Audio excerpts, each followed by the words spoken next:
I mean, I remember the first record I bought when I was in first or second grade. I bought a Elvis Presley record for 25 cents at a garage sale. I still have that record. You know, the two things that have kind of remained with me, it's pretty easy. I love punk rock, I love folk music. One of my all-time heroes, Rocky Erickson. Monochrome set, he's Frank, a live version of Hospital by Jonathan Richman. Tumwater, these are beer ads from the 70s, like little tiny snippets, little songs about beer. First Mudhoney single, the super limited, just a handful of weird colors made. Because they were trying to make up for the fact that they were so late, and they kept fucking up all the orders. The saddest thing about all these singles, the sleeve that they put them in, stained them, made this horrible like staining. I don't know if you can see that anyway. It's a crime against a record, though. Somehow, like, they chemically don't mix with the vinyl, the sleeves. Very sad. So they're all downgraded, unfortunately, from Mint Minus to VG Plus.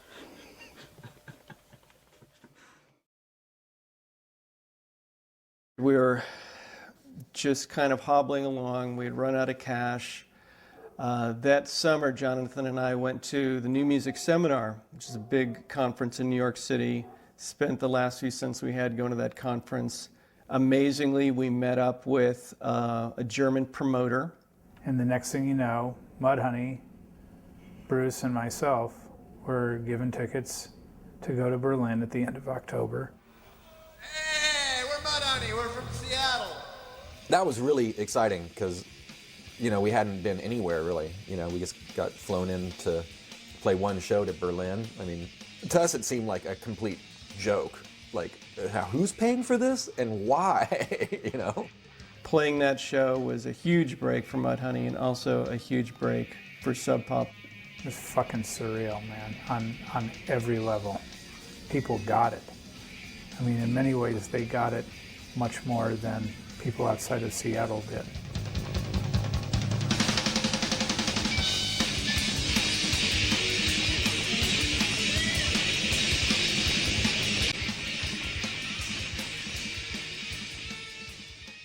I was driving up to Seattle. There was a show that night. A band called Mudhoney were playing. I was just minding my own business. I was behind this chick that had a skeleton thing hanging from her rearview mirror.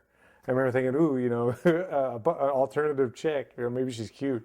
Pulled up alongside of her, and it was Matt Lucan. And I would say that Bob Whitaker, their manager, was kind of like the fifth member of Mudhoney. He was an integral part to the whole Mudhoney vibe. We'd be playing shows and there'd be some kind of ruckus, you know, and like some drunk guy in the corner, like, you know, doing something that he shouldn't be doing.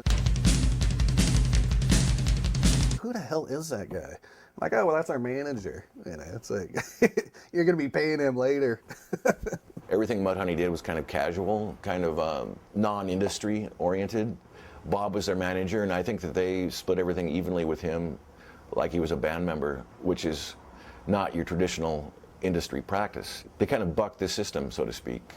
French Frank. Hand me the white cliffs of Dover.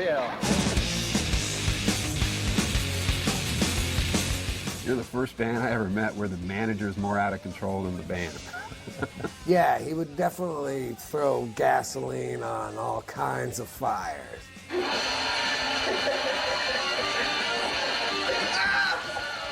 This bulb's crazy. Totally crazy. He said to Bob, what the fuck is going on in here? Nothing. When we went on our first U.S. tour, we brought him along kind of as entertainment. And more often than not, like he would get shit-faced and heckle us from the crowd. Matt Lucan doing what he does best. You fucking dick. You may not have even seen him, even though it's hard to miss him, because he's kind of like the punk rock Big Bird. You know, I was a butt rocker with bad corkscrew hair. It was such a great opportunity for me, college dropout, go see the world. He was, you know, drafted in to be our roadie. You know, the joke is, if you asked him to help carry an amp or guitar, he'd like, carry it yourself. That's not mine. No. Bob didn't lift a finger moving anything. He'd just look at you and go, Fuck you, you got 2 legs, you go do it. Like, dude, I need to add someone to the guest list. Fuck you, go to the front door and do it yourself. It's like, no, man, you work for us, you're supposed to do it. Ah, fuck you, you do it.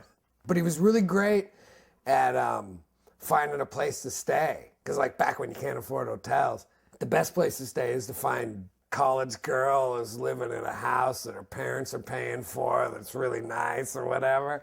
He was really good at finding those kind of people that had a lot of room and a really nice house, as opposed to finding the punk rock house that's just full of piss and cockroaches to stay in. I think the band and myself mutually had, contempt for a lot of the industry standards. I can remember it on a flight one time. I just said, hey, you guys, managers are creepy. Let me be your creepy manager.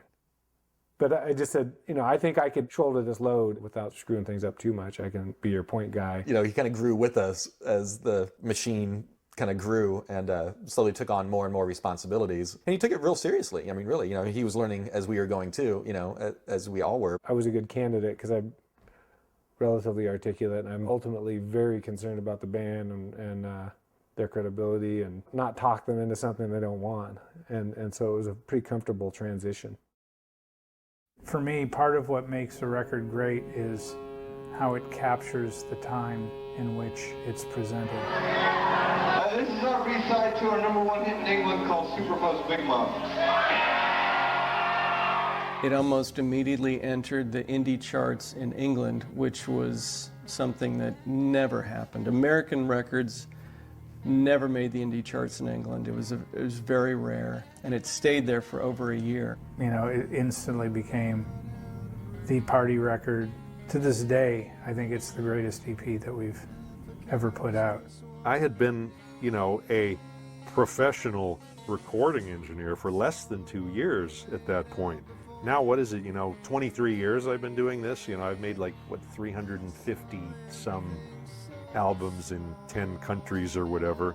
And this shit keeps coming back. Steve and Mark just hurling towards the camera with their hair flailing. And then it looked like Mudhoney written in amazing magic marker and Superfuzz Big Muff written underneath. I challenge anyone, sit down. Make Superfuzz a better record than it is. The only way you can do it is to just make it longer somehow.